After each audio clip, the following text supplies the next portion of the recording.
Everything changed the moment she stepped into the mansion.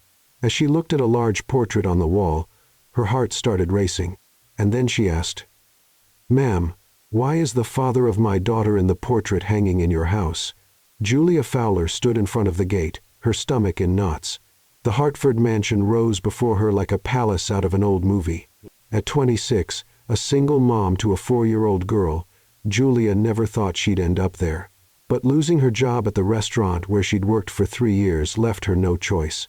Bills don't wait, and the ad for housemaid for a historic estate seemed like her only lifeline. She took a deep breath, straightened her worn blouse, and rang the bell. The door opened to reveal a middle-aged woman with her hair pulled into a perfect bun and the stern look of a school principal about to hand out detention. "You must be the new applicant," the woman said, giving Julia a head-to-toe inspection. "I'm Mrs. Thompson, the housekeeper. Come in." Julia stepped inside and immediately felt small. The entrance hall was enormous. Crystal chandeliers hung from a ceiling so high it seemed to disappear. A grand mahogany staircase curved up to the second floor, and the marble floor was polished so well Julia could see her own warped reflection in it. "Wow," she said before she could stop herself. "This place is bigger than the whole grocery store where I shop." "Mrs." Thompson gave her a disapproving look, though Julia thought she saw a tiny twitch at the corner of her mouth, almost a smile. "Mrs. Hartford will see you in the sitting room. Follow me, and please try to keep your comments to yourself." As they walked through what felt like endless hallways, Julia tried to remember the path, but it was impossible. A right turn, then a left, another hallway, and a staircase that came out of nowhere. It was a maze of luxury, and she was already lost. They arrived at a room with huge windows. In the center, seated in an armchair, was Eleanor Hartford. The family matriarch looked to be around 60, with the upright posture of a ballerina, soft gray hair styled in perfect waves, and a pearl necklace that probably cost more than everything Julia owned. "Mrs. Hartford, this is Julia Fowler," the housekeeper announced. Eleanor looked up from her teacup and studied Julia the way someone might examine a questionable painting. "Sit down, Miss Fowler." Julia obeyed, sitting on the edge of the armchair and trying to look professional. She folded her hands in her lap, sat up straight, and waited. "Do you have experience as a housemaid?" Eleanor's voice was steady and direct. "Not exactly, ma'am," Julia admitted, deciding honesty was her best bet, "but I worked 3 years as a waitress in a busy restaurant. I know how to clean, stay organized, deal with difficult customers, and I have a 4-year-old daughter, so I really understand the idea of cleaning a mess while another one is being made." Eleanor raised an eyebrow, clearly not expecting that answer. "A daughter?" "Yes, ma'am. Mia. She stays with my best friend during the day. It won't affect my work. I promise." Silence. Eleanor took a slow sip of tea, her eyes never leaving Julia's face. The room grew tense. Julia started to regret bringing up Mia. Then, surprisingly, Eleanor smiled, just a small smile, but a real one. "I like honesty, Miss Fowler, and I like women who don't bend easily." Eleanor gently set down her teacup. "You're hired. Mrs. Thompson will explain your duties." Julia blinked, stunned. "Really? Just like that?" "I have a good instinct for people," Eleanor said as she stood with grace. "And something tells me you have the kind of strength this house needs. Don't disappoint me." "I won't, ma'am. You can count on me."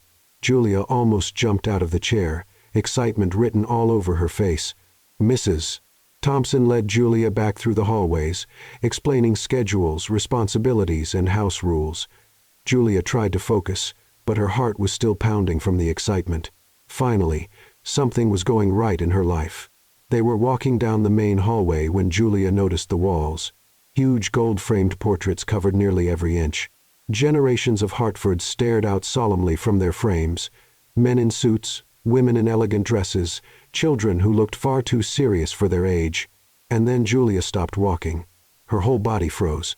She stared at one large, commanding portrait in the center of the wall. A young man smiled confidently at the camera. Deep brown eyes, a slightly crooked smile. That dimple in his chin, the same dimple Mia had. The air left Julia's lungs. No, it couldn't be. It wasn't possible. Miss Fowler? Mrs. Thompson's voice sounded far away, muffled. "Are you all right? You look pale." Julia couldn't answer. Her heart was pounding so hard she could hear it in her ears. That face, those eyes. She knew every detail of that face because she saw it every day, reflected in her daughter's little face. It was him, Eric, the man who had vanished from her life 5 years ago without explanation, without saying goodbye, without a trace. The man she had searched for during months before finally giving up. The man who never knew she was pregnant. Mia's father. She heard footsteps behind her and slowly turned around. Eleanor Hartford was standing there, watching her with an expression that mixed curiosity with something deeper concern, maybe, or fear. Julia pointed at the portrait with a trembling hand. Her voice came out steady. "Ma'am," she swallowed hard, forcing the words out. "Why is the father of my child in the portrait hanging in your house?" The silence that fell over the hallway was heavy and suffocating. Eleanor Hartford visibly turned pale. Her eyes widened, shifting from Julia to the portrait and back again. "Mrs." Thompson let out a muffled gasp, bringing her hand to her mouth in shock. Eleanor stepped forward, her voice low and controlled but filled with urgency. "Mrs. Thompson." Each word came like a command. "Clear this hallway immediately. Everyone out now." The housekeeper hesitated only for a second before turning and rushing down the hallway, motioning frantically at the staff who had begun to appear out of curiosity. Doors closed quickly. Fast footsteps echoed. In less than a minute, the hallway was empty. Only Julia and Eleanor remained, the portrait of Eric watching them silently.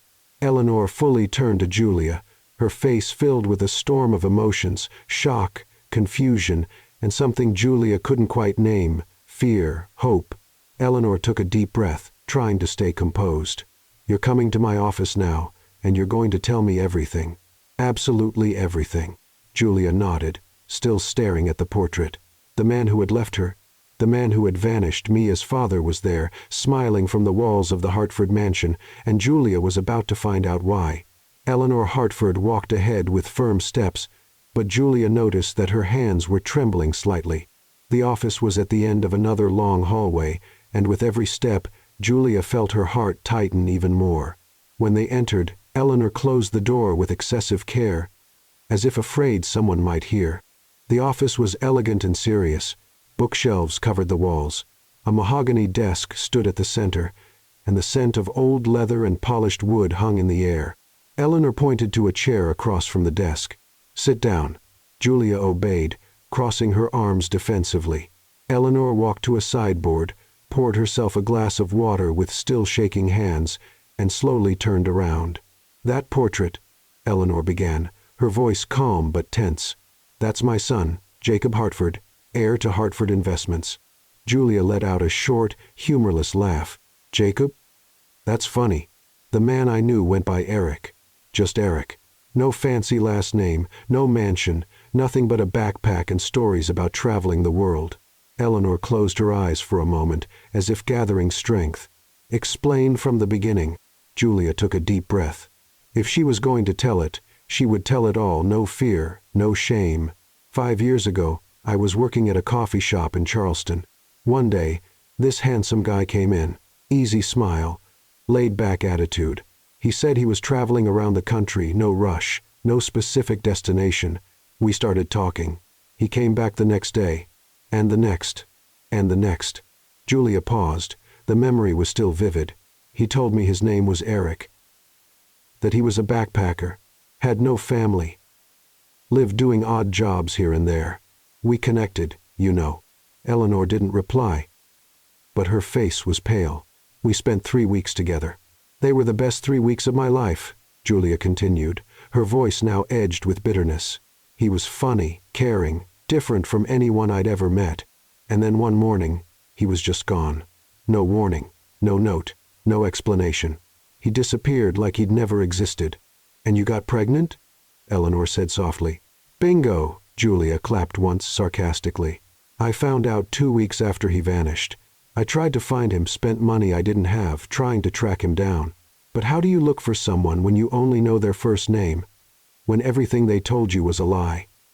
Eleanor sank into the chair behind the desk, her composure finally starting to break. "Are you absolutely sure it's him in the portrait? Ma'am, I spent 3 weeks looking at that face. And I've spent 4 years looking at the miniature version of it every time I look at my daughter. Julia leaned forward. Mia has the same eyes, the same crooked smile, the same little dimple on her chin. So yes, I'm sure. Eleanor covered her face with her hands for a moment. When she lowered them, her eyes were red. This can't be happening, she murmured. Well, it is. Julia crossed her arms. And now you're going to tell me why Eric or Jacob, or whatever name he goes by these days, was pretending to be some broke backpacker when he's actually heir to a fortune? Eleanor stood up abruptly and walked to the window, looking out at the gardens. 5 years ago, my husband passed away. It was sudden, devastating. Jacob, he didn't take it well. He felt lost. He started questioning everything. The business, the responsibilities, the future. One day, he just left. Said he needed time, that he needed to figure out who he was without the weight of the Hartford name. Julia listened in silence, trying to take it all in. We thought he was traveling through Europe or something. He'd call now and then, always vague about where he was. He never mentioned Charleston. Never mentioned you. Eleanor turned around, and for the first time Julia saw real vulnerability in her eyes. He never mentioned a child because he didn't know. Julia stood up, frustration rising. He disappeared before I had the chance to tell him, and when I tried to find him, it was impossible. I didn't even know his real name. The silence that followed was heavy. Eleanor finally spoke, her voice softer now. You said your daughter's name is Mia? Yes. How old is she? 4. She'll be 5 in 2 months. Eleanor did the math quickly. The dates lined up perfectly. Did you have a picture of her? Julia hesitated, then pulled out her phone and showed the home screen photo. Mia, smiling with a crooked plastic tiara on her head, holding a half-melted ice cream cone. Eleanor took the phone with trembling hands and stared at the image. Her eyes filled with tears. My God, she whispered. She looks just like him at that age. Same eyes, same smile. Julia felt a lump in her throat, watching Eleanor's reaction. So you believe me now? Eleanor handed the phone back, discreetly wiping her eyes. Yes, I believe you. She sat back down, suddenly looking older, more tired. And now we have a huge problem. What problem? Julia raised an eyebrow. To me, the problem was raising a child alone for 4 years. What's the problem for you exactly? Eleanor ignored the sarcasm. Jacob is coming back to Savannah this week. Julia felt the ground shift beneath her. What? He called 2 days ago, said he's ready to return, take on his responsibilities with the company. He'll be here in a few days. Julia sat back down, her mind spinning. So he's going to see me here, working in his house. Yes. Eleanor tapped her fingers on the table, thinking fast. And he's going to find out about Mia. Well, he should find out, Julia snapped. He has a daughter. She deserves to know who her father is. I completely agree. Eleanor raised her hands in a calming gesture. But we need to do this the right way for Mia. This is going to be a huge shock for Jacob and for the child, too. Julia hated to admit it, but Eleanor was right. What do you suggest? Eleanor thought for a long moment. First, I need to meet my possible granddaughter in person. Her voice caught slightly on the word. I need to be sure, see it for myself. And then we talk to Jacob together and deal with whatever comes next.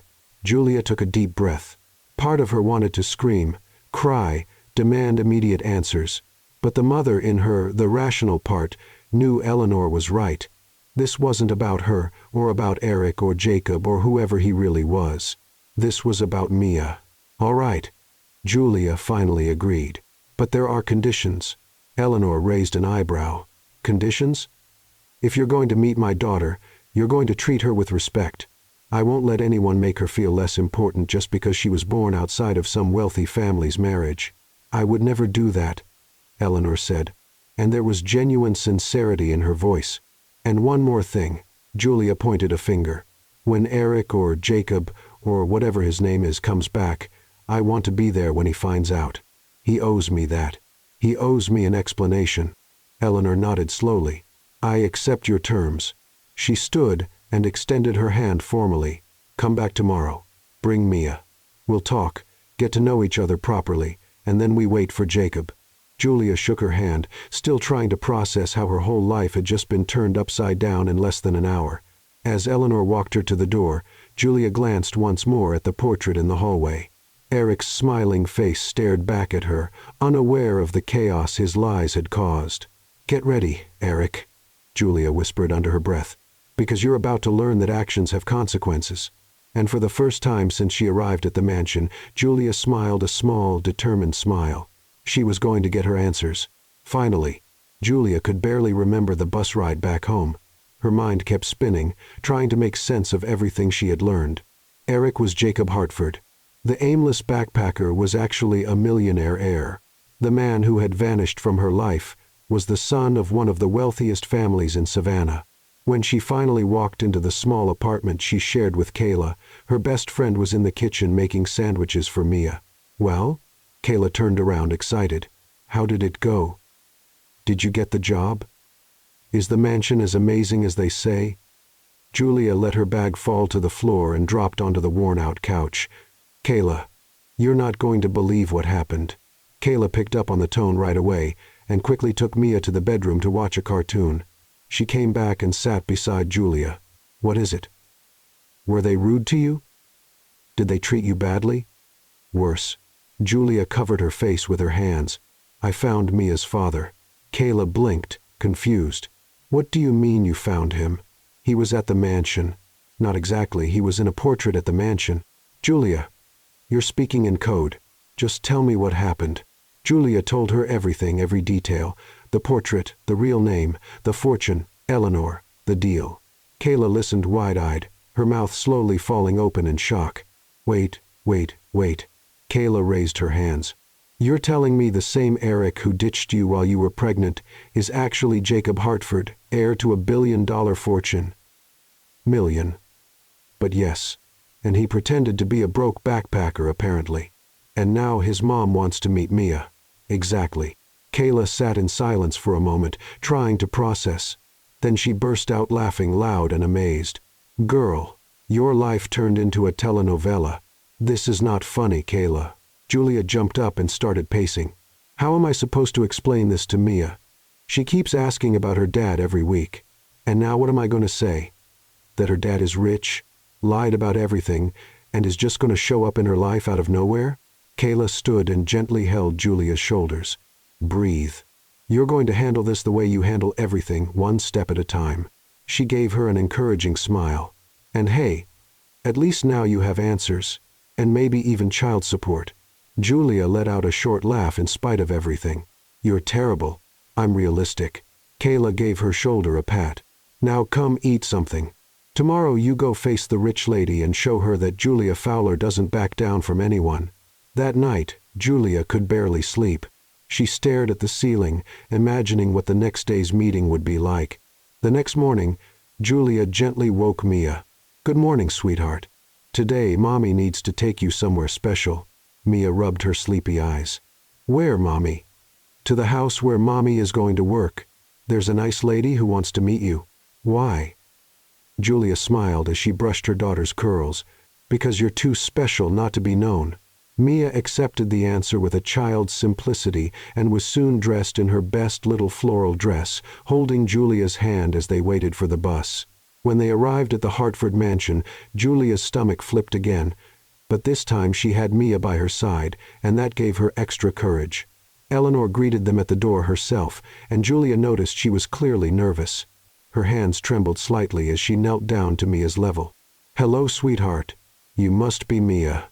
Mia hid behind Julia's leg, shy. "Say hi, Mia," Julia encouraged softly. "Hi," Mia whispered. Eleanor smiled, and Julia saw tears welling in the older woman's eyes. "You're beautiful. Want to see the gardens? We have a really nice swing out there." Mia's eyes lit up. "Can I, Mommy?" "Of course you can."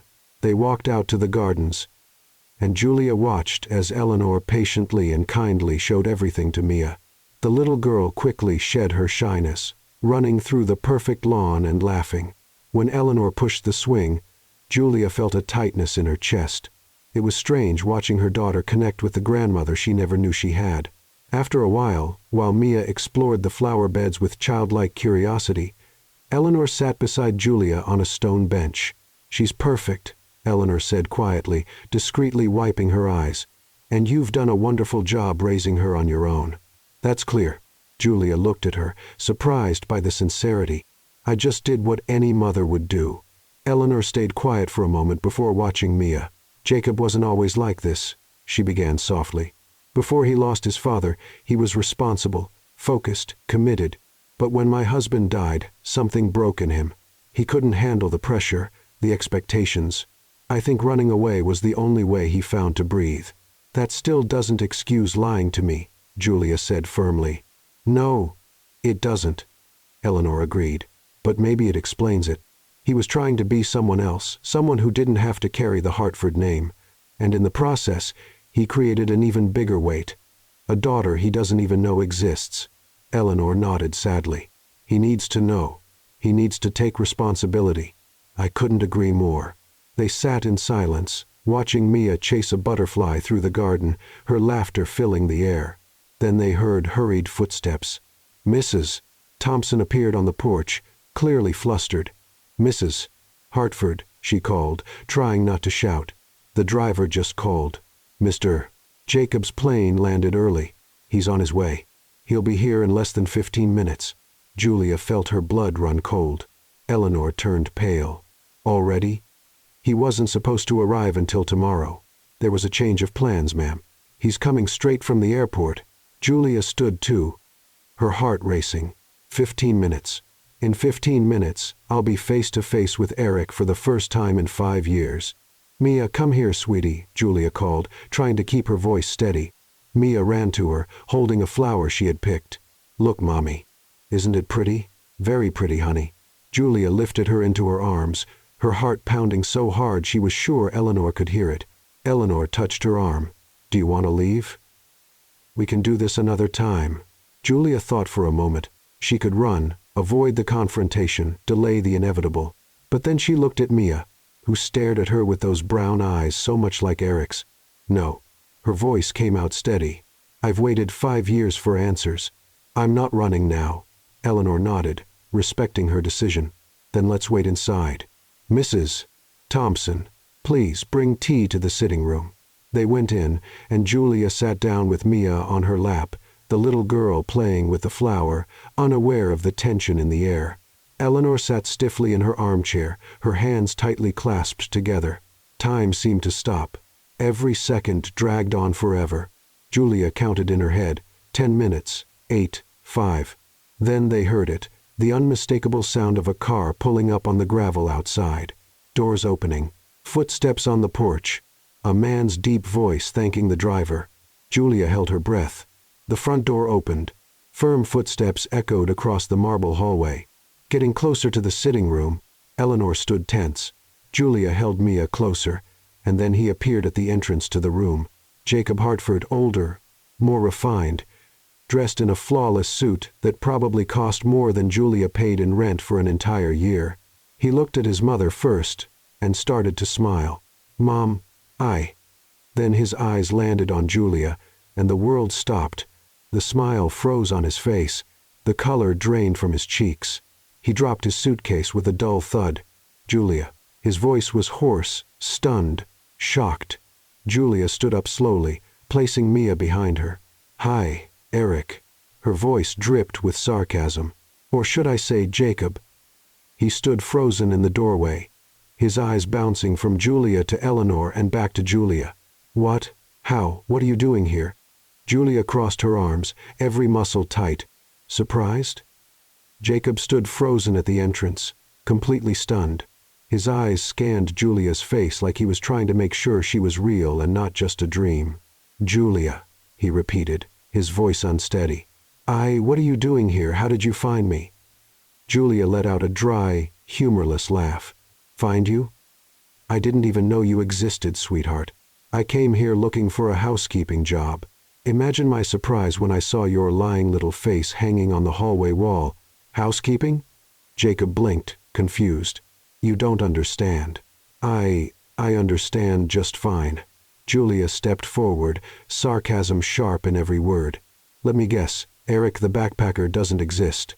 He was just a fantasy, a made-up character so you could play with regular people while running away from your rich boy life. Jacob opened his mouth, but no sound came out. Eleanor stood up, her sharp voice cutting through the tense silence. Jacob Hartford, you are going to sit down and explain everything right now. Jacob looked at his mother, then at Julia, completely lost. Mom, I don't know what's going on. Sit down. Eleanor pointed to the armchair with an authority that left no room for argument. Jacob sat down mechanically, sinking into the armchair like a student called to the principal's office. Julia stayed standing, arms crossed, looking at him with a mix of anger and long-held pain. Explain, Eleanor ordered. Now. Jacob ran his hands through his hair, clearly desperate. 5 years ago, after Dad passed away, I was a mess. I couldn't breathe in this house, in this city, in this life.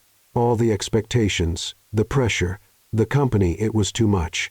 So you ran away like a coward, Julia added, her voice sharp. I needed to disappear, to be someone else, someone without the weight of the Hartford name. So I traveled, used another name, pretended to be someone different, and you lied to a woman who trusted you. Julia shot back. Told me sweet stories about living free and without commitments, when in truth you had a fortune waiting for you. I wasn't lying about my feelings. Jacob took a step toward her. Those 3 weeks were the most real of my life. I was myself with you, not the Hartford heir. Just me. How convenient, Julia said bitterly. You were yourself using a fake name, hiding your whole life. There's another word for that, Jacob. It's called manipulation. That's not what it was, he protested. When I left Charleston, I was planning to come back. I was going to tell you everything. But you didn't, did you? Julia felt the tears burning but refused to let them fall. You vanished like smoke. No note, no explanation, nothing. Do you have any idea what it was like trying to find you? Spending money I didn't have to track someone who didn't even exist? Jacob turned pale. You tried to find me? Of course I did. I thought something terrible had happened to you. But no, you were perfectly fine. Probably back in your mansion and your luxurious life. Eleanor stepped in, her voice cold. Jacob, is this true? You got involved with this young woman while using a false identity? Jacob sank back into the armchair, face in his hands. Yes, I was an idiot. I know that now. Idiot doesn't even begin to cover it, Julia muttered. He looked up, eyes red. Julia, I'm so sorry. Truly. I was confused, lost, running from myself. But those moments with you were real. I don't want to hear your pathetic excuses. Julia cut him off. You don't deserve my forgiveness. Eleanor stepped forward, her posture firm. Jacob, there's something else you need to know. He looked at his mother, confused. Eleanor took a deep breath, and Julia saw her gathering her courage. You have a daughter. The silence that followed was absolute. Jacob went completely still, like he'd turned to stone. His eyes widened, locked on Eleanor. What? The word came out like a strangled whisper. You heard me. Eleanor's tone didn't waver. You have a 4-year-old daughter. Jacob slowly turned to Julia, the color draining from his face. You were pregnant. Congratulations, Einstein. You figured it out. Julia pulled out her phone, tapped quickly, and held it up to him. Here, meet Mia, your daughter. Jacob took the phone with trembling hands. In the photo, Mia was smiling brightly, her brown eyes shining, the dimple in her chin identical to his. Oh my God, he whispered, the tears finally falling. She's just like you, Julia finished. Yes. Everyone sees it. Everyone but you. Of course, because you weren't there. Jacob couldn't take his eyes off the photo. His hands were shaking so badly Julia thought he might drop the phone. I have a daughter, he repeated, like he was trying to make the words make sense. A daughter? You've had one for 4 years, Julia said, taking the phone back. And she's doing just fine without you. I raised her alone, working double shifts, fighting to put food on the table. But I did it. She's healthy, happy, smart, and beautiful. Jacob covered his face with his hands, his shoulders trembling. Eleanor stepped closer, placing a hand on his shoulder. Why didn't you tell me? Jacob looked at Julia through the tears. Why didn't you try to find me? Julia laughed. Stunned. Find you? How? With what information? Hi, I'm looking for a guy named Eric with no last name who disappeared. You erased every trace of your existence. I didn't know. If I had known. But you didn't. And that's the point. Julia felt the anger rise again. You disappeared. You walked away. And now you want me to feel sorry for you because you're finally facing the consequences? Jacob stood up suddenly. I need to see her. I need to see my daughter. She's not yours, Julia said flatly. You may be her biological father, but you're not her dad. You weren't there when she was born, when she had a fever, when she took her first steps, when she said her first word. You're a stranger, Julia. Please. Jacob took a step toward her, hands out in a pleading gesture. I know I ruined everything. I know I don't deserve anything. But let me meet her. Let me try to make this right. Julia was about to respond when they heard soft footsteps running down the marble hallway. Mommy! Mia's high-pitched voice echoed. Mommy, where are you? Julia turned quickly. Mia appeared at the doorway, running with her pink backpack bouncing behind her. She had gone to the bathroom with Mrs. Thompson. But now she was back. I'm right here, sweetheart. Julia opened her arms, and Mia ran straight into them. And then it happened. Jacob saw the little girl in person for the first time. Not a photo, but the real child. Flesh and blood. The same brown eyes. The same wavy hair. The same dimple when she smiled at her mother. He staggered backward, grabbing the armchair to keep himself from falling. Mia noticed the strange man and shyly hid behind Julia's legs, peeking out with curiosity. Who's he, Mommy? Julia looked at Jacob, who stood completely frozen, tears running freely down his face. Then she looked at Eleanor, who was watching the scene with tears in her own eyes. For a moment, no one spoke. The weight of the moment was too much for words. Finally, Julia took a deep breath and stroked Mia's hair. This is a friend of Grandma Eleanor's, sweetheart. Jacob let out a strangled sound somewhere between a sob and a disbelieving laugh. He wanted to speak, wanted to move closer, but his feet felt stuck to the floor. Mia gave him a small wave. Hi. Jacob tried to respond but could only manage to wave back, completely unable to form words. Eleanor gently stepped toward Mia, kneeling down to her level. Mia, sweetheart, how about you go with Mrs. Thompson and get some cookies from the kitchen? The special ones you liked earlier? Mia's eyes lit up. Can I, Mommy? Julia nodded, still watching Jacob carefully. Yes, you can, but don't take too long. Okay. Mia ran off, her childlike energy briefly lifting the heavy atmosphere in the room. As soon as she was gone, Jacob collapsed into the armchair again, his whole body shaking. She's perfect, he whispered. Absolutely perfect. Julia didn't respond. She just watched the man who had broken her heart fall apart in front of a reality he never imagined facing. Eleanor broke the heavy silence that had filled the room. Jacob, go pull yourself together. Wash your face. You look like you were hit by a truck. Jacob nodded mechanically, stood up on shaky legs, and left the room. Julia heard his quick footsteps going upstairs. He's in shock, Eleanor said, sitting down with a tired sigh. Welcome to the club, Julia answered flatly.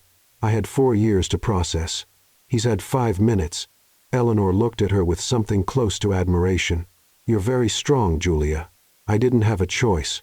Minutes later, Mia came bouncing back in, holding a chocolate cookie in each hand, her mouth already covered in crumbs. Mommy, look. The nice lady let me take 2. Julia smiled and wiped her daughter's face with her thumb. You little cookie monster. Want to go outside and run a bit before we head home? Yes. Mia ran toward the garden. Julia followed with Eleanor at her side. When they stepped onto the perfect lawn, Mia was already exploring everything with the endless curiosity only children have. She ran to the swing, then to the flower beds, then to a small decorative fountain. Jacob appeared on the back porch. He had washed his face and combed his hair, but his eyes were still red. He stood there quietly, just watching Mia play. She has so much energy, Eleanor said with a small smile. She always has, Julia replied, never taking her eyes off her daughter. Since the day she was born, she doesn't stop for a minute. Jacob slowly walked down the porch steps, as if afraid any sudden move might break the moment. He stopped at a safe distance, just watching. Mia noticed the strange man again and stopped running, looking at him curiously. Jacob took a hesitant step toward her. "Hi," he said, his voice soft. Do you like swings?" Mia nodded shyly. "Want me to push you?" Mia looked at Julia silently, asking for permission. Julia hesitated, then gave a small nod. "Go ahead, sweetheart." Mia ran to the swing, and Jacob followed. He helped her up with extra care, as if she were made of glass. Then he started pushing her gently. "Higher," Mia asked, laughing. Jacob pushed a little harder, and Mia burst out laughing, the sound filling the garden. Julia stood back with her arms crossed, her emotions a tangled mess. Seeing Jacob with Mia was surreal, painful, but also something else she didn't want to name. Jacob was so focused on Mia that he didn't notice a large garden decoration in his path, a ridiculously oversized stone gnome.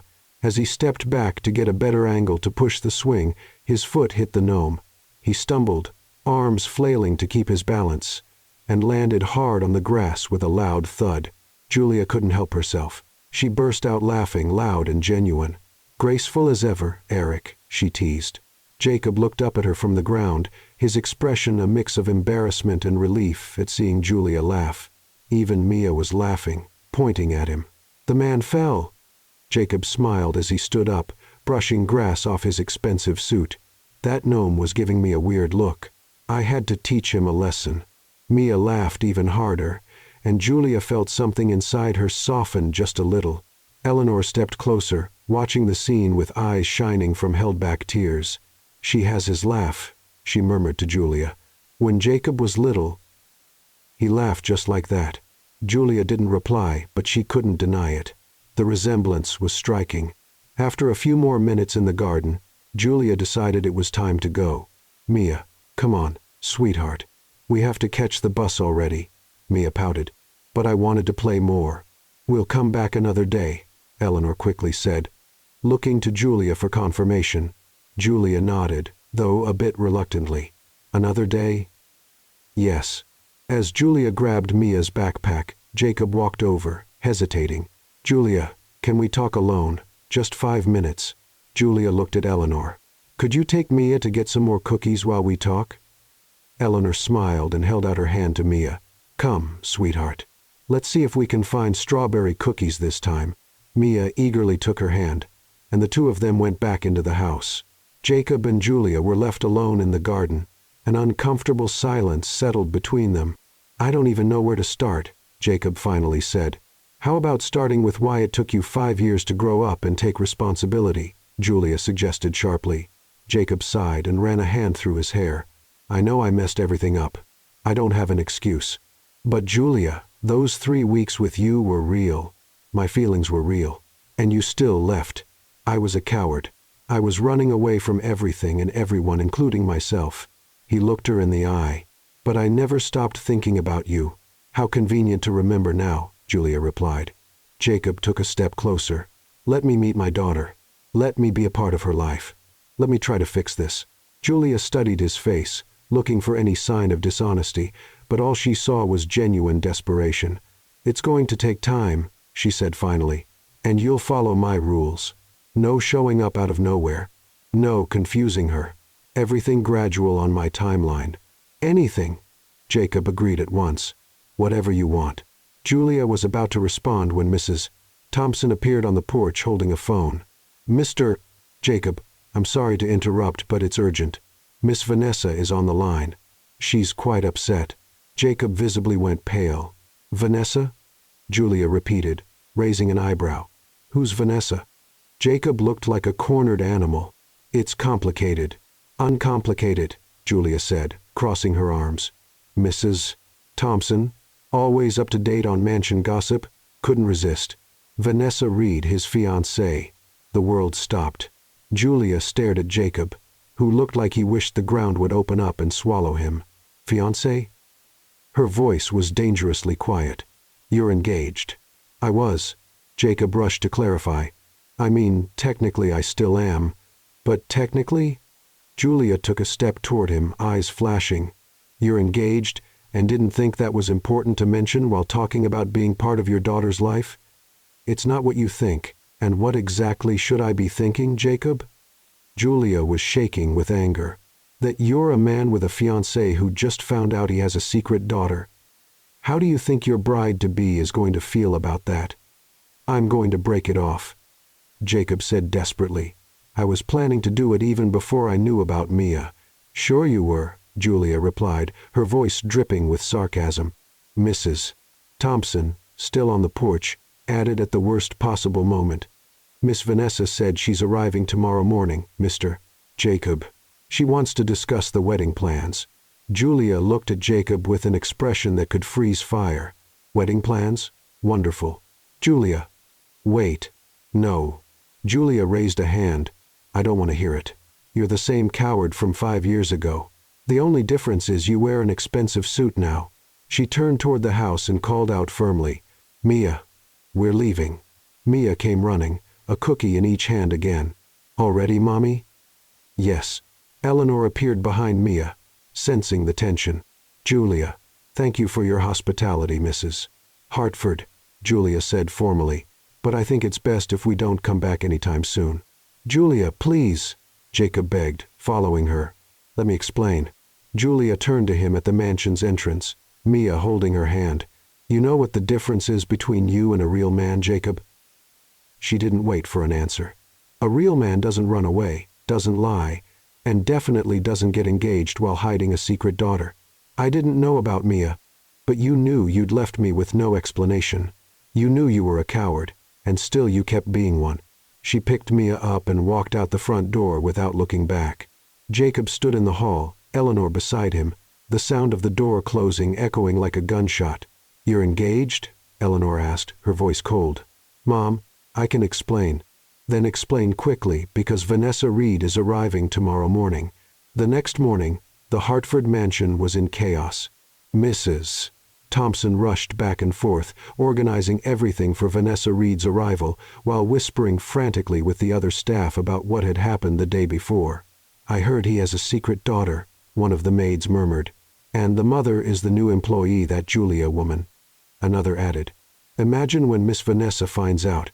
Eleanor appeared in the hallway, and everyone fell silent instantly, hurrying back to their work. But the tension in the air was thick. Jacob was in the office, phone in hand, trying to gather the courage to call Vanessa and cancel her visit. But before he could dial, the sound of tires on the gravel driveway echoed outside. She had arrived. Vanessa Reed stepped out of a bright red convertible, her high heels clicking sharply on the ground. She was tall, blonde, impeccably dressed in an outfit that probably cost more than 6 months of Julia's rent. Huge sunglasses covered half her face. Jacob, darling. She entered the mansion as if she owned it, dramatically removing her sunglasses. I've missed you so much. We have so many wedding details to sort out. Jacob came down the stairs, his face pale. Vanessa, we need to talk. Of course, darling, but first, she noticed Eleanor. Eleanor, how are you? The mansion looks divine as always. Vanessa, Eleanor replied politely but with a chill. That's when Mrs. Thompson appeared, and behind her, to Jacob's horror, was Julia. She had come back that morning, convinced by Eleanor over the phone to give the situation one more chance, especially for Mia's sake. Julia stopped in the hallway, facing Vanessa. The two women sized each other up instantly. Oh. Vanessa looked Julia up and down with thinly veiled disdain. You must be the new maid. Julia smiled with false sweetness. That's right. And you must be the surprise fiancé. Pleasure to meet you. The tone in Julia's voice made it clear it was no pleasure at all. Vanessa frowned, sensing something strange in the air. Jacob, darling, who exactly is this woman? Jacob opened his mouth, but no sound came out. He looked helplessly from Julia to his mother. It's a long story. Eleanor stepped in diplomatically. I've got time, Vanessa replied, crossing her arms. Julia decided she wasn't going to sit through all the drama. You know what, I don't need this in my life. She turned to Eleanor. Mrs. Hartford, thank you for the opportunity, but I'm quitting. No, Eleanor and Jacob said at the same time. Vanessa looked at everyone, more confused and annoyed by the second. Can someone please tell me what is going on here? Vanessa, Jacob began, his voice steady. We need to talk privately. You can say it in front of everyone, Vanessa replied coldly. After all, we're practically family. Jacob took a deep breath. I can't marry you. The silence that followed was absolute. Vanessa blinked several times, as if unsure she'd heard him right. What? I can't marry you, Jacob repeated. I'm sorry. Vanessa let out a loud, humorless laugh. You're joking, right? This is some kind of test. It's not a test. I'm serious. Vanessa's face turned red. You can't be serious. The wedding is in 3 months. The invitations are already ordered. My whole family is expecting this. I know. And I'm really sorry, but it's because of her. Vanessa pointed at Julia accusingly. That maid? You're dumping me for a maid? Julia stepped forward, her eyes flashing. First of all, I'm not just a maid. Second, no one is dumping you because to be dumped, you'd have to be worth something to begin with, which clearly isn't the case. How dare you, Vanessa hissed. Easily, Julia replied with a sweet smile. Eleanor let out a laugh disguised as a cough. Vanessa turned to Jacob, her eyes narrowing dangerously. If you break up with me in public, Jacob Hartford, I promise you'll regret it. My father has connections. I can ruin Hartford Investments' reputation in a week. I can stir up scandals that'll stain your family name for generations. Jacob turned pale but stood his ground. Then go ahead, but I'm not marrying you. Jacob, Eleanor began. Concerned, Vanessa gave a wicked smile. Fine. Then get ready to watch your precious family empire fall apart. She grabbed her sunglasses and purse. And you, she added, looking at Julia, whoever you are, enjoy it while it lasts. Men like Jacob always come back to women like me. Julia laughed. Relax, sweetheart. I'm not interested in your leftovers. Vanessa stormed off, her car speeding away and kicking up gravel. The silence that followed was heavy. Jacob dropped into a chair, covering his face with his hands. She's going to go through with her threats, he muttered. Let her try, Eleanor said firmly. Hartford Investments has survived worse. Julia watched it all, torn between the satisfaction of seeing Vanessa put in her place and genuine concern about what this could mean. Jacob, she said, finally, you didn't have to do that. He looked up, his eyes red. Yes, I did. I can't build a life on lies. I already did that once, and I lost everything. Julia didn't know what to say. Before she could speak, her phone rang. It was Kayla, and her voice was tense. Julia, you need to come back now. It's Mia. She has a really high fever and keeps throwing up. I'm scared. Julia's heart stopped. I'm coming. I'm on my way right now. She hung up, panic taking over. What is it? Eleanor asked, seeing the fear on Julia's face. It's Mia. She's sick. I have to go right now. My driver will take you. Eleanor offered at once. I'm going with you, Jacob said, already on his feet. You don't have to. She's my daughter, Julia. His voice was steady. I'm going with you. Julia wanted to argue, but there was no time. She nodded, and the two of them rushed to the car. The ride was tense. Julia called Kayla several times, and each time Kayla said the fever was getting worse. When they finally reached the apartment, Julia ran up the stairs. Mia was on the couch, pale, sweaty, shivering under the blankets. Her eyes were glassy, and she was softly whimpering. Oh my God! Julia dropped to her knees beside her. Mia, honey, Mommy's here. Mia barely responded, just let out another weak sound. How long has she been like this? Jacob asked, kneeling on the other side.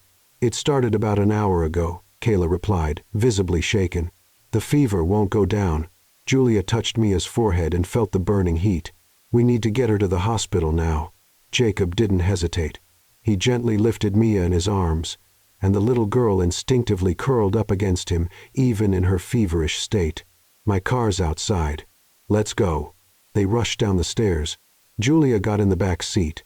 Jacob carefully placed Mia in her arms and sat beside them as the driver sped off toward the nearest hospital. During the ride, Jacob held Mia's tiny burning hand, his face filled with fear and determination. She's going to be okay, he whispered, more to himself than to Julia. She has to be okay.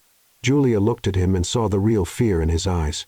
For the first time since she saw him again, she didn't see the man who had left her, she saw a desperate father. When they arrived at the hospital, Jacob carried Mia across the parking lot with Julia beside him.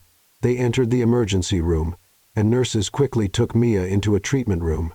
Jacob tried to follow, but a nurse stopped him. "Sir, you need to wait here. Only the mother can go in."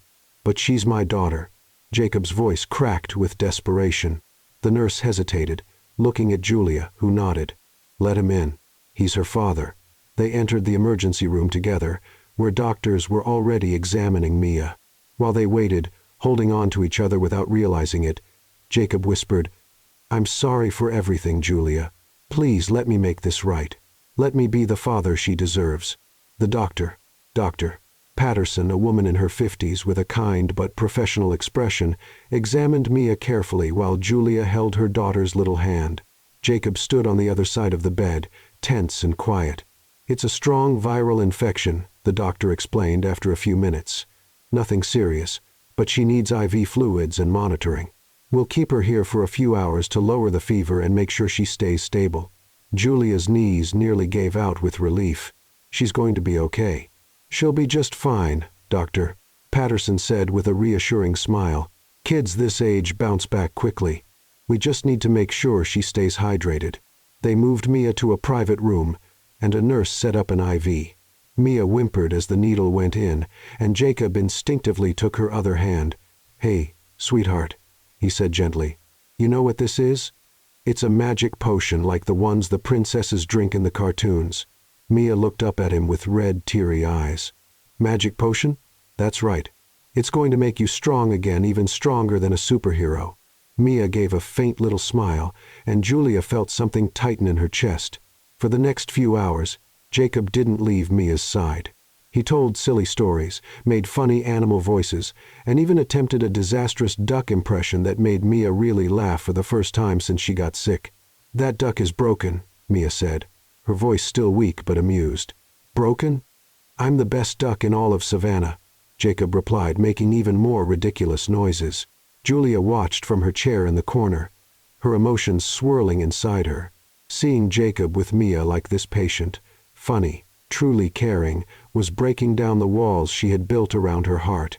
"You're good with her," Julia admitted quietly. Once Mia finally fell asleep, her fever starting to fade. Jacob looked at the sleeping girl, his eyes shining. "She's amazing. You've done an amazing job raising her. I didn't have a choice." Jacob was quiet for a long moment. Then he stood and moved closer to Julia. He pulled up a chair and sat beside her, their voices low so they wouldn't wake Mia. "Julia," he began, his voice full of emotion, "I need to tell you the truth, all of it." Julia crossed her arms defensively, but didn't stop him. "When I met you in Charleston, I was running away from everything. The company, the responsibilities, the expectations. My father had just died, and I was falling apart. I couldn't be Jacob Hartford. That name, that last name was just too heavy." He ran a hand through his hair. The emotion was clear on his face.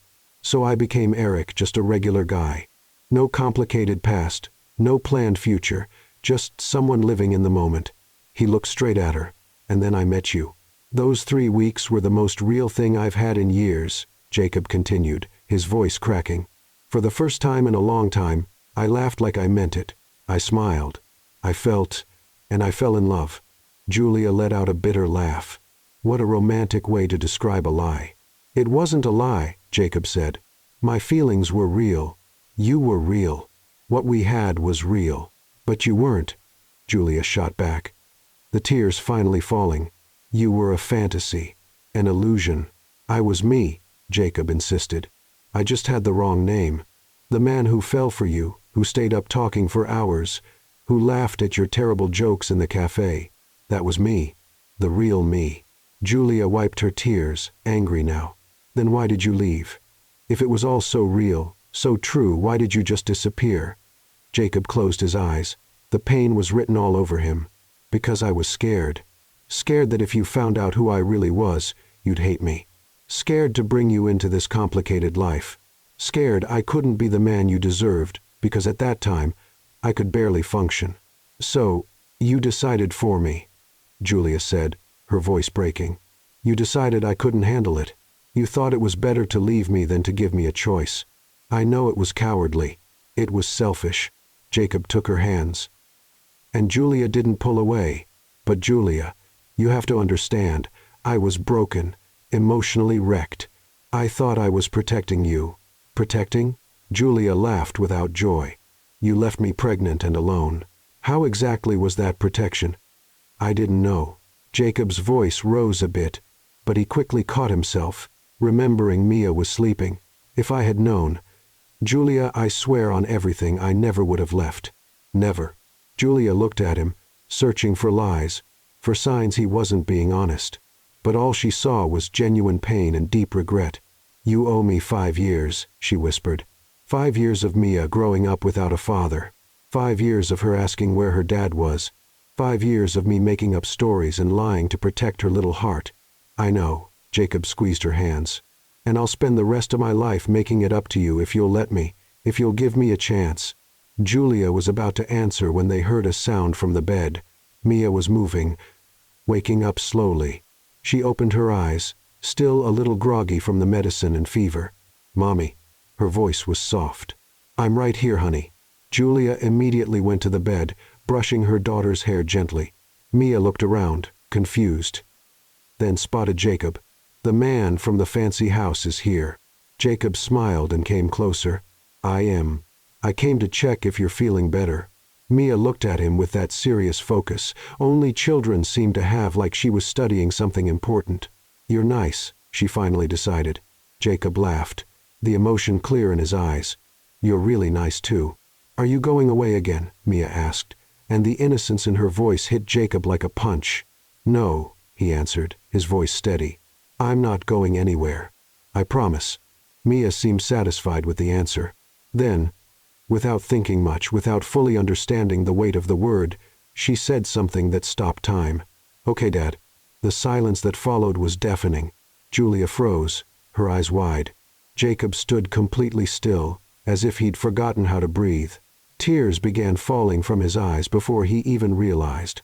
What did you say, sweetheart? Julia asked softly. Mia looked between them, confused by their reaction. Dad. He's my dad, right? He looks like me, and Grandma Eleanor said he is. Julia looked at Jacob, who had covered his mouth with his hand, his shoulders shaking. Eleanor told her. Julia whispered. Mia went on, still innocent. Grandma showed me pictures of him when he was little. He had the same eyes as me, she said. He's my daddy. Jacob couldn't hold it in anymore. He knelt beside the bed, taking Mia's small hand with infinite care. Yes, he said through the tears. I'm your dad, and I'm so sorry I wasn't here before. Mia, with the simplicity of children who don't yet understand the complexity of adult emotions, just smiled. That's okay. You're here now. Those simple words, spoken so naturally, broke something inside Jacob. He gently hugged Mia, crying openly. And the little girl just hugged him back, confused but happy. Dad, Mia repeated, trying the word. Are you going to stay forever now?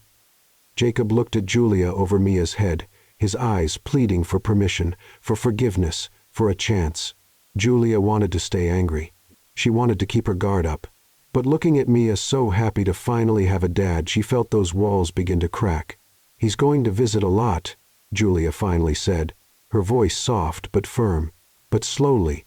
We need to get to know him better first. Mia nodded, yawning. Okay, Mommy. She fell back asleep quickly, worn out from the long day. Jacob stayed kneeling beside the bed for a long moment, still holding Mia's hand. When he finally stood up and looked at Julia, she saw something different in his eyes. Determination, purpose, and hope. Thank you, he whispered, for giving me this chance. Julia nodded, wiping her tears. This isn't for you. It's for her. I know. Jacob looked down at his sleeping daughter. And I'm going to prove I deserve it every single day. I will. In the days following Mia's release from the hospital, Julia's life changed completely. Mia recovered quickly, and along with her health came something unexpected, a constant request. Mommy, when is Daddy coming? It was the third time just that morning.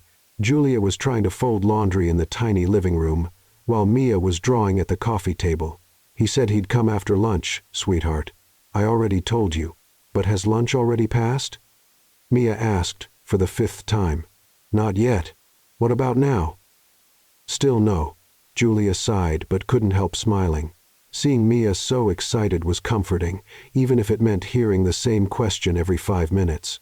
When the doorbell finally rang, Mia jumped off the couch like she'd been hit by lightning. "It's him! It's him!" She ran to the door and Julia followed. When she opened it, Jacob was standing there with a big smile and a large bag in his hands. "Hey, Champ, how's my girl?" "Daddy." Mia jumped into his arms and he picked her up, laughing. Julia watched the scene, something warm stirring in her chest. "I brought something for you," Jacob said, setting Mia down and opening the bag. Inside were some Play-Doh, a coloring book, and a giant stuffed unicorn that was nearly the same size as Mia. "Wow," Mia hugged the unicorn. "It's huge. Just like your smile," Jacob said, and Julia rolled her eyes with a smile. "You're going to spoil her." "I've got 5 years to make up for it," Jacob replied, and the sincerity in his voice made it hard for Julia to argue. The following weeks brought an unexpected routine. Jacob visited almost every day, always respecting the times and boundaries Julia set. He played with Mia, took her to the park, and tried with mixed results to fit into their lives. One day he insisted on cooking dinner for them at the Hartford mansion. "You know how to cook?" Julia asked, doubtful, as she watched Jacob tie on an apron in the mansion's enormous kitchen. "Of course. I learned from online tutorials," he admitted, and Julia laughed. "This is going to be a disaster." She was right. Jacob decided to make pasta simple, right? Wrong. He used too much water, not enough salt, and somehow managed to burn tomato sauce in a nonstick pan. "How do you burn sauce?" Julia asked, incredulous, watching the smoke rise. "Pure talent," Jacob replied frantically, trying to open windows as the smoke alarm went off. Mia was laughing so hard, tears rolled down her cheeks. "Daddy burned the food." Eleanor appeared in the kitchen doorway, eyes wide at the chaotic scene. "Jacob Hartford, what did you do to my kitchen?" "Experimental cooking," he offered with an awkward smile. Mrs. Thompson had to step in and quickly put together a proper dinner while Jacob was banished from the kitchen. But despite the disaster, or maybe because of it, it turned out to be one of the most fun evenings Julia had had in years. Watching Jacob laugh at himself, watching him genuinely try, even when he failed, showed a kind of humility she hadn't expected. Later that night, after Mia had fallen asleep on the living room couch with a full belly, Jacob and Julia sat on the porch looking out at the moonlit garden. "You're trying," Julia said softly. "I'm doing my best," Jacob replied. "Even if my best includes setting tomato sauce on fire." Julia laughed. "That was impressive, I'll admit." They sat in a comfortable silence for a moment.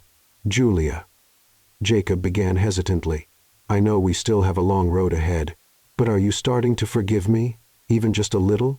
Julia thought carefully before answering. "I'm starting to see that you're trying to be different. But forgiveness, that takes time." "I've got time," Jacob said firmly. "All the time in the world." The next day, that fragile peace was shattered. Julia was at the mansion with Mia when they heard the sound of high heels angrily striking the marble floor. Vanessa stormed in like a tornado, her eyes blazing. "So it's true," she pointed at Julia. "You're living here now, playing house." "I don't live here," Julia replied calmly, picking Mia up. "And that's none of your business." "It is my business. He's still my fiancé. Technically ex-fiancé," Jacob said, appearing with a serious expression. "Vanessa, we already talked about this. Talking isn't the same as officially ending it." Vanessa nearly shouted. "You haven't made a public statement. You haven't returned the ring, so we're still engaged." Mia, confused and frightened by the yelling, buried her face in Julia's neck. "You're scaring my daughter," Jacob said, his voice low but sharp. "Your daughter?" Vanessa let out a hysterical laugh. "A bastard child who shows up out of nowhere, and you just accept it? This will ruin your reputation. It'll ruin the Hartford family." Eleanor appeared, her expression ice cold.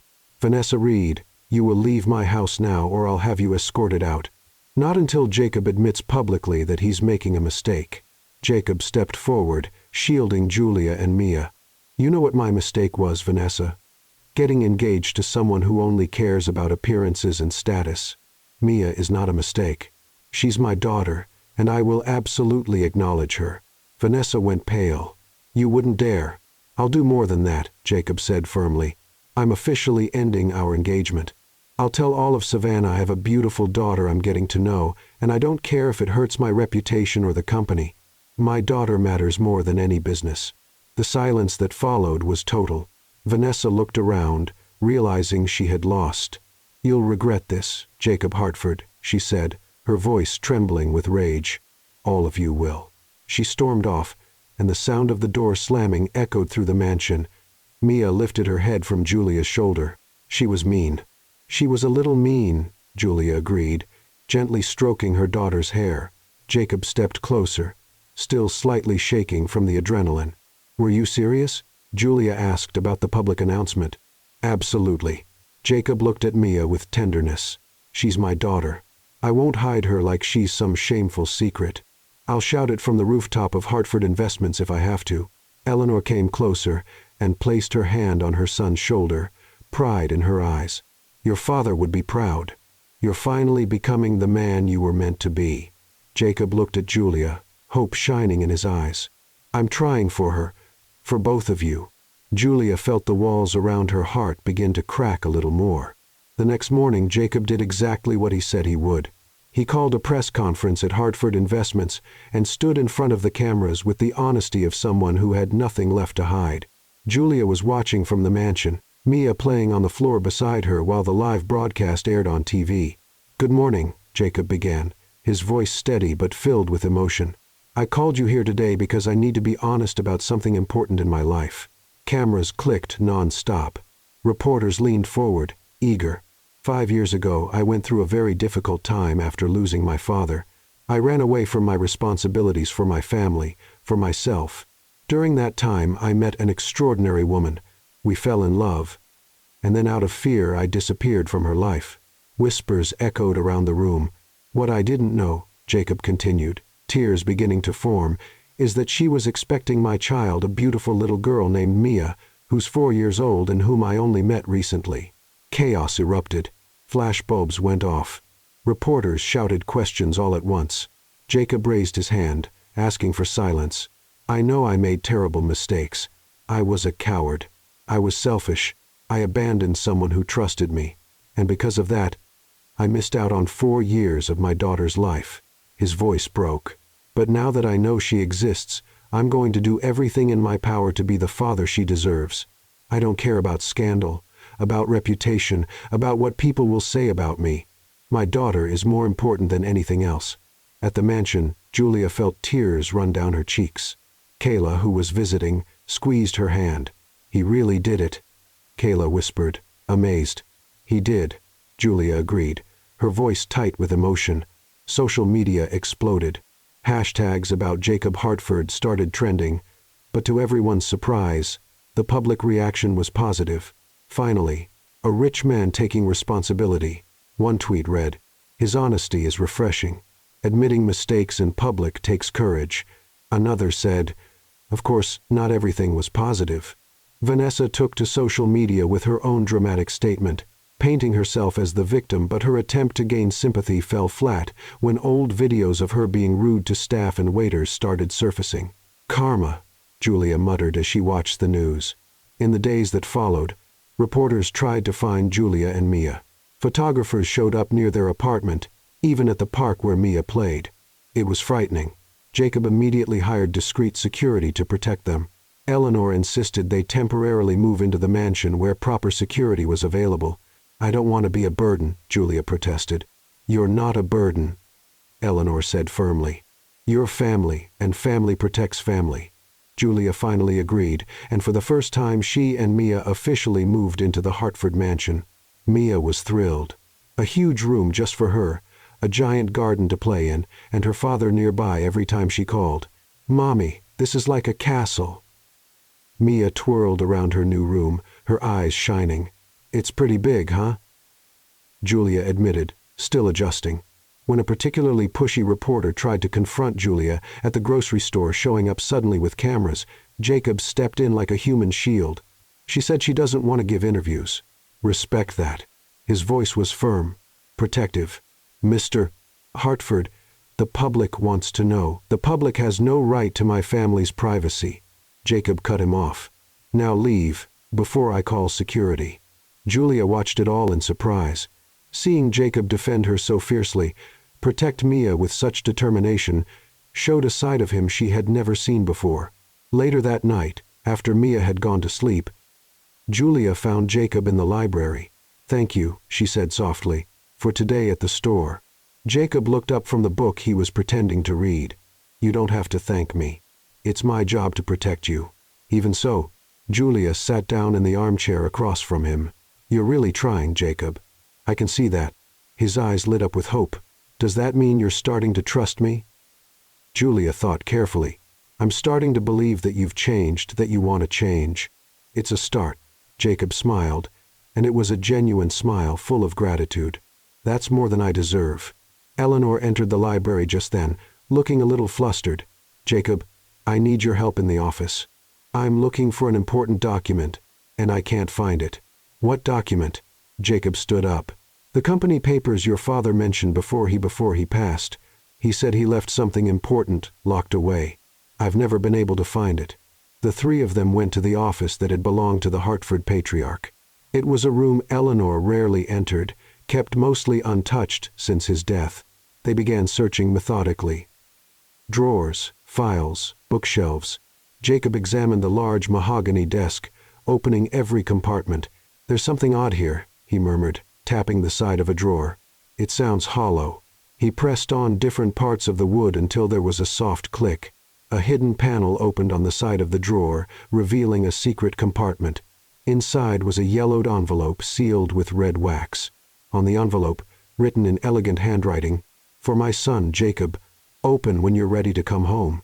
The three of them froze, staring at the envelope. Julia noticed Jacob's hands trembling as he picked up the letter. "He left that for you," Eleanor whispered. "All these years. It's been here waiting." Jacob held the envelope with great care, like it was made of glass. His hands were shaking so much Julia had to resist the urge to reach out and steady them. "Do you want us to step out?" Julia offered gently. Jacob looked at her, then at his mother, his eyes full of unshed tears. "No, stay, please. I need you here." Eleanor stepped closer, placing her hand on her son's shoulder. Julia stood on the other side, offering quiet support. With trembling fingers, Jacob carefully broke the wax seal, as if damaging it would be a betrayal. He opened the envelope and pulled out several handwritten pages. The handwriting was unmistakable. It belonged to the father he had loved and lost. Jacob took a deep breath, preparing to read the words. He unfolded the pages reverently. His voice shook as he began to read out loud. "My dear Jacob, if you're reading this, it means you've finally come home, and it also means I'm gone before I could tell you what I need you to know." Jacob's voice cracked, and he had to pause. Eleanor gently squeezed his shoulder. Julia remained quiet, giving him space.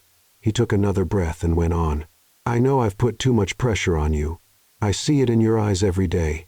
The weight of expectations, of the Hartford name, of the future I mapped out for you, and I deeply regret that. You're not just my heir, Jacob. You're my son, and as your father, my main duty should have been your happiness, not preserving a business legacy." A choked sound escaped Jacob's throat as the tears finally came. "If you feel the need to run, then run. Go find out who you are, without the weight of our name.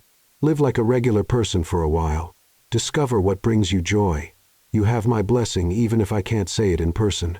Jacob had to stop again, openly sobbing now. Moved by instinct, Julia stepped forward and placed her hand on his arm. He held onto it like a lifeline. "Hartford Investments will survive without you for a few months or even years, but you won't survive if you don't learn how to breathe. So breathe, my son. Live. Love. Make mistakes. And when you're ready, come home." Jacob's voice was so broken it was barely audible as he read the final lines. "I know you'll come back a better man, stronger, more complete. And I'll be proud of you no matter what path you choose. With all my love, your father."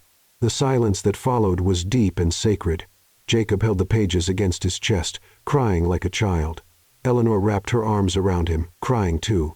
Julia felt her own face wet with tears. The letter changed everything. It didn't justify the abandonment or erase the pain, but it explained. It gave context. It showed that Jacob hadn't just run away selfishly, he had followed advice, a blessing from a father who saw his son was drowning. He knew. Jacob sobbed into his mother's shoulder. He knew I was falling apart, and he gave me permission to go. And he was right, Eleanor said through her tears. You needed to go. You needed to find yourself. Jacob finally pulled away, wiping his face with his hands. He looked at Julia with red, swollen eyes. Do you understand now? His voice was hoarse. Why I did what I did? Julia nodded slowly. I understand it better. It doesn't excuse leaving me without a word. It doesn't excuse Mia growing up without her father. She paused, choosing her words carefully. But I understand that you weren't just being cruel. You were lost. Completely lost, Jacob agreed. And when I met you, Julia, for the first time in months I felt found. But then I got scared. I thought if you knew the truth, you'd only see me as the broken heir, not as Eric, the guy who made you laugh at the cafe. Julia stepped closer to him, her voice gentler now. You were a fool not to let me choose. But I can see now that you were hurting. We both were. Jacob took her hands. Hope shone through his tears. Can we try again? Not as Eric and Julia, but as Jacob and Julia. Start fresh, but this time with complete honesty. Julia felt her heart speed up. Part of her wanted to say yes right away. But the mother part, the one who had protected Mia alone for years, hesitated. Maybe, she finally said. But slowly. And you need to prove consistency, Jacob. Not just sweet words and big gestures, real consistency, day after day. I will, he promised sincerely. Every day for you and for Mia.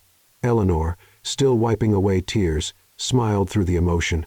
I think we need some tea or something stronger. Julia laughed. The tension eased. Definitely something stronger. In the weeks that followed, something shifted between Julia and Jacob. Their conversations became easier, more natural. They laughed together, especially at Jacob's hopeless attempts to do simple things, like the time he tried to put together a dollhouse for Mia and ended up with 3 leftover pieces and the whole thing leaning sideways. How do you even end up with extra pieces? Julia asked, laughing as she looked at the wobbly structure. Special talent, Jacob replied with a crooked smile. Clearly those pieces are decorative. Decorative? Julia raised an eyebrow. They're structural screws. Technical details. Mia just laughed, thinking the crooked house was perfect as it was. Or when Jacob tried to do Mia's hair and ended up with something that looked like a bird's nest. Daddy, my hair looks funny, Mia said, staring into the mirror. It's artistic, Jacob offered, not sounding too sure. Julia had to completely redo it, but she was laughing so hard she could barely hold the comb. Those small mistakes, those honest efforts, showed something important. Jacob was present. He was trying, and Julia could feel her guard slowly starting to come down. One evening, after Mia had gone to sleep, Jacob and Julia sat outside in the garden under the stars. The conversation drifted from light topics to deeper ones. Do you think we can really make this work? Jacob asked, his voice quiet in the dark. The two of us as a real family? Julia looked up at the stars, thinking, I think it depends on you on proving you won't run the moment things get hard. I won't, Jacob said firmly. Never again. Promises are easy to make under pretty stars, Julia replied, but there was a smile in her voice. Keeping them in the morning when Mia wakes up at 6, yelling because her stuffed unicorn fell off the bed, that's the hard part. Jacob laughed. I'm ready for 6 a.m. Unicorn emergencies. I'm ready for all of it. Julia finally looked at him, and their eyes met in the soft light of the garden. Something passed between them, a spark, a possibility, a future that maybe could be real. Jacob leaned in slowly, giving her time to pull away. But Julia didn't. Their lips met in a soft kiss, hesitant, full of years of hurt and newly found hope. When they pulled apart, Julia was blushing. That was a beginning, Jacob offered, hopeful. Maybe, Julia admitted, but she was smiling. In the days that followed, they began cautiously talking about the future, what it would mean to raise Mia together, where they might live, how they'd balance responsibilities. That's when the call came. Jacob was in the office when his phone rang, a headhunter from New York, representing one of the biggest investment firms in the country. They wanted Jacob as their CEO. An incredible salary, international prestige, a chance to start over in a new city far from the scandals of Savannah. It's an amazing offer, Mr. Hartford, the cheerful voice said on the other end. We'll need an answer within a week. Jacob hung up, stunned. New York, a complete change. A chance to run again. The realization hit him like a punch. It would be easy to accept, to convince himself it was about money, about his career, but it would be a lie. It would mean running away from the hard work of building something real here in Savannah. He had to tell Julia. But when he saw her later that day, the way she smiled at him, the trust just starting to appear in her eyes, he hesitated. Everything okay? Julia asked, noticing the look on his face. Yeah, just work. He lied, and instantly hated himself for it. But before he could say more, Julia's phone rang. It was Eleanor asking her to come to the office to go over some papers. Julia left, and Jacob was alone with his secret. The New York offer burned in his mind, and for the first time in weeks he felt the old urge to run creeping back in. The next morning, Jacob woke up to Mia jumping on his bed. "Daddy! Daddy, wake up!"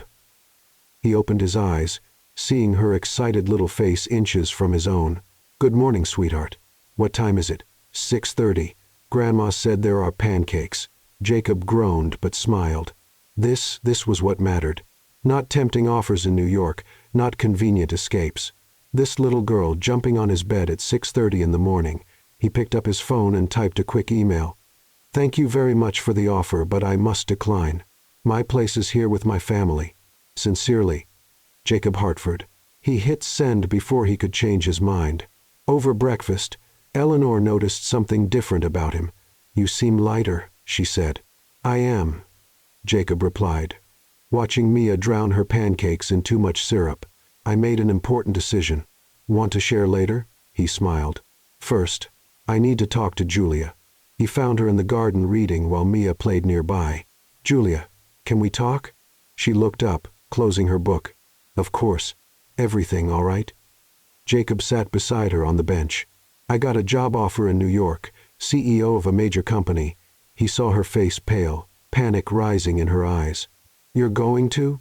she began, her voice trembling. "No," Jacob cut in firmly. "I already turned it down." Julia blinked, confused. "What?" "I said no. I didn't even really consider it." He took her hands. "My place is here with you, with Mia, with my family."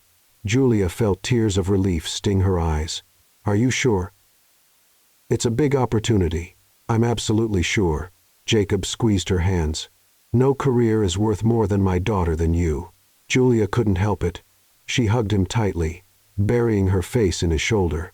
"Thank you," she whispered, "for staying." In the weeks that followed, Jacob did more than stay. He transformed. He decided that if he was going to be a real father and partner, he had to learn how to live a normal life, not the life of a millionaire heir with staff doing everything, but real life. The results were interesting, like the time he tried to make his own bed and ended up tangled in the sheets. "How did you get stuck?" Julia asked, finding him wrapped up like a burrito. "The bed attacked me," Jacob replied, his voice muffled by the fabric. "Or the time he did his own laundry and threw a red shirt in with the whites, everything came out pink." "Now you have a themed wardrobe," Julia said, holding up a pink pair of boxers. "Pink is masculine," Jacob insisted, but his face matched the color. Trying to change a light bulb ended with Jacob getting a small shock and yelling so dramatically that Mia thought a monster had attacked him. "Daddy's scared," Mia told Julia. "A little bit," Julia agreed, laughing. "But every failure, every clumsy attempt, showed something important. Jacob was trying. He wasn't just talking about change, he was living it." He started picking Mia up from school. The first time he got lost 3 times, arrived late, sweaty and flustered. But he kept trying, and within 2 weeks he already knew all the teachers and the moms of the other kids. He learned how to cook basic meals, burned a lot at first, but eventually managed to make pasta without setting the kitchen on fire. "It's edible," Julia said after tasting his spaghetti. "Is edible a compliment?" Jacob asked. From where you started, it's a miracle. Julia watched all of it, her walls finally crumbling for good. This wasn't the man who had run away 5 years ago. This was someone committed, present, desperately trying to be better. One night Jacob showed up at her bedroom door. Can I come in? Of course. He sat on the edge of the bed, nervous. I wanted to ask you something. Dinner, just the two of us. Tomorrow night. Eleanor will stay with Mia. Julia felt butterflies in her stomach. Like a date? Like a date, Jacob confirmed. If you'll say yes, Julia smiled. I'll say yes. The next evening, Julia came down the mansion stairs in a simple but beautiful dress Eleanor had insisted on buying for her. Jacob was waiting in the hall wearing a suit, and his eyes widened when he saw her. You look beautiful, he whispered. You clean up pretty well yourself, Julia replied, blushing. Eleanor appeared with Mia, who was in unicorn pajamas. Mommy looks like a princess, Mia declared. She really does, Jacob agreed, offering his arm to Julia. Dinner was set up in the garden. Fairy lights hung from the trees, a small candle-lit table, soft music playing in the background. It was simple but perfect. You did all this? Julia asked, impressed. I had help from Mrs. Thompson, Jacob admitted, but the idea was mine. They sat down, and dinner flowed naturally. They talked about everything. Mia, the future, dreams, fears. They laughed at funny memories and had serious talks about what they hoped to build together. You know, Julia said at one point, I never thought I'd get here, that I'd be able to trust you again. And now? Jacob asked, holding her hand across the table. Now I trust you completely. Jacob felt a lump in his throat. It was everything he had hoped to hear. Julia, there's something I need to ask you. Something important. He stood up, walked over to a side table, and picked up something small. When he returned, he was holding a small velvet box. Julia's heart skipped a beat. Jacob? He knelt beside her chair, the box still closed between them. Before I open this, there's something I have to say. His voice was full of emotion. I messed everything up 5 years ago. I was a coward, selfish, and I missed the most important years of our daughter's life. I missed years with you. Tears began to roll down Julia's face. But you gave me a second chance, one I didn't deserve. And I've spent every day since then trying to prove I'm worthy of her, worthy of you, worthy of Mia. He took a shaky breath, visibly trembling. So now I need to ask you something, something that could change everything. With trembling hands he opened the box, revealing its contents. Jacob held the box open, but it wasn't what Julia expected. Inside wasn't a ring, but a small, folded piece of paper. Before anything else, Jacob began, voice quivering. I have to ask for something even more important. Julia looked confused, tears still streaming down her face. Jacob unfolded the paper written by hand. It was a list. Forgiveness, he read, for disappearing without explanation, for leaving you pregnant and alone, for missing Mia's birth, her first steps, her first words, for every night you stayed up alone, worried and afraid, for every bill you struggled to pay, for every tear you shed because of me. Julia covered her mouth with her hands, sobbing, for making you doubt you were worthy of love, for stealing 5 years we'll never get back, for not being there when you needed me most, for being a coward when I should have been brave. He set the paper aside and took her hands. Julia Fowler, before I ask you anything else, I ask for your forgiveness with my heart, my soul, and everything I am. I know I don't deserve it. I know words can't erase pain, but you need to know I carry that regret every day, and I'll spend the rest of my life making it right. Julia pulled her hands free and hit him with a napkin hard. You're an idiot. She hit him again. A complete idiot. And once more. How could you leave me like that? Then she pulled him into a tight hug, crying into his shoulder. But you've changed. You really have. I can see it. Jacob hugged her back, crying too. I have for you, for Mia, for myself. They stayed like that for a long while. 5 years of pain and loss finally being released. When they pulled apart, Jacob gently wiped her face. Now, he said, his voice still rough, I can ask the other question. He reached into his pocket and took out another box. This one had a ring. Simple, elegant, Perfect. Julia, you've made me a better man. You gave me the most amazing daughter in the world. You gave me a second chance I never thought I'd have. It would be the greatest honor of my life if you'd marry me." Julia looked at the ring, then at him, and let out a laugh through her tears. "Are you sure? I'm stubborn, bossy, and if you leave me again, I'll bury you in the backyard of this mansion." Jacob laughed out loud. "I'm counting on it." "Then yes, yes, I'll marry you, Jacob Hartford." He slipped the ring onto her finger and kissed her deeply, full of promises. Suddenly they heard a shout from the mansion. She said yes. Eleanor was at the window with Mia, both of them clearly having spied on the whole thing. Eleanor was crying with joy, and Mia was jumping up and down. "Mommy's marrying Daddy," Mia shouted. Jacob and Julia laughed, waving up at them. "I guess our privacy's over," Julia said. "Worth every second," Jacob replied. The months that followed were a whirlwind of planning. Julia insisted on something simple, nothing over the top. Eleanor wanted something grand but respected Julia's wishes. The wedding took place in the Hartford mansion's garden on a spring afternoon. White chairs arranged in a semicircle, simple but beautiful flowers, and a small group of guests, just close family and true friends. Julia wore a simple white dress that made her look stunning. Mia was the flower girl, dressed in pink and holding a little basket of petals she tossed with far too much enthusiasm. "Slow down, honey," Julia whispered just before the walk. "But it's fun," Mia protested, already having emptied half the basket. Kayla, standing beside them as maid of honor, laughed. "Let her be. It's perfect." When the music started, Mia practically ran down the aisle, tossing petals everywhere. Some even hit the guests. Everyone laughed. Then it was Julia's turn. She walked down the aisle alone. She didn't need anyone to give her away. She was giving herself by choice. Jacob stood waiting at the makeshift altar, and the moment their eyes met, he started crying right away. "Already crying?" Julia teased as she reached his side. "I can't help it. You look perfect," he replied. The ceremony was simple and full of emotion. When it was time for the rings, Mia brought the little pillow but tripped over her own feet. The rings flew into the air, and everyone gasped. Jacob caught them mid-air like a baseball player, earning applause and laughter. "You saved the rings," Mia cheered, proud. When the officiant asked if anyone had any objections, Mia raised her hand. Everyone froze. Julia and Jacob looked nervous. "Go ahead, sweetheart," the officiant encouraged. "I love you both, and I want cake." The crowd burst into laughter. Eleanor was crying so much she needed 3 tissues. "Any real objections?" the officiant asked, still chuckling. Silence. "Then, by the power vested in me, I now pronounce you husband and wife. You may kiss the bride." Jacob pulled Julia in for a kiss, and Mia ran to hug both of their legs. "We're a real family now," she shouted.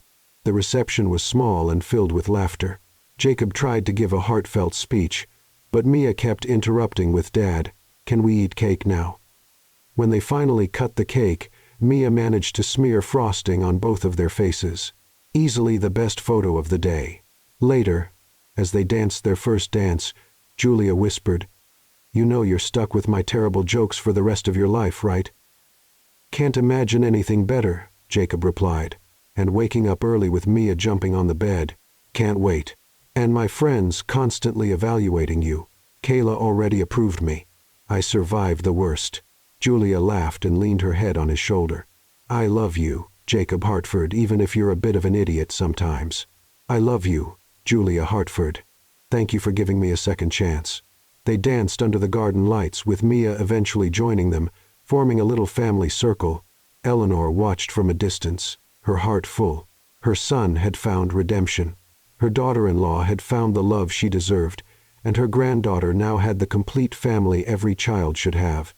As the party wound down and the guests began to leave, Mrs. Thompson approached Eleanor with a conspiratorial smile. "I've prepared the room next to Mia's," she whispered. "For what?" Eleanor asked. "For the next baby, of course. I give it 6 months before we have another Hartford running around." Eleanor laughed out loud. "Mrs. Thompson, you're terrible." "I'm just realistic," the housekeeper replied with a wink. "I've seen how those two look at each other. We'll have more noise in this mansion soon enough." Julia, who was close enough to hear, rolled her eyes but smiled. Let's enjoy being 3 for now. But you're not ruling out 4, Mrs. Thompson teased. Jacob appeared, wrapping his arms around Julia from behind. One step at a time, but we're not ruling anything out. Julia turned to him. You want more kids? I want everything with you, he answered simply. Mia, half asleep in Eleanor's arms, mumbled, I want a baby brother or sister. Either one. Everyone laughed. Julia looked around at the mansion that was now her home, the family she had gained, the husband by her side, and the daughter who had always been her strength. 5 years ago she was alone, scared, pregnant, and abandoned. Today she was surrounded by love, safety, and a future full of possibilities. You know, she said to Jacob, I think in the end it was all worth it. Every painful moment, every tear, every struggle brought us here. Jacob agreed. And here is exactly where we're meant to be. They kissed softly as the stars began to appear in the savannah sky, the garden lights twinkling gently, and Mia finally fell sound asleep in her grandmother's arms. A family complete, imperfect, real, and absolute.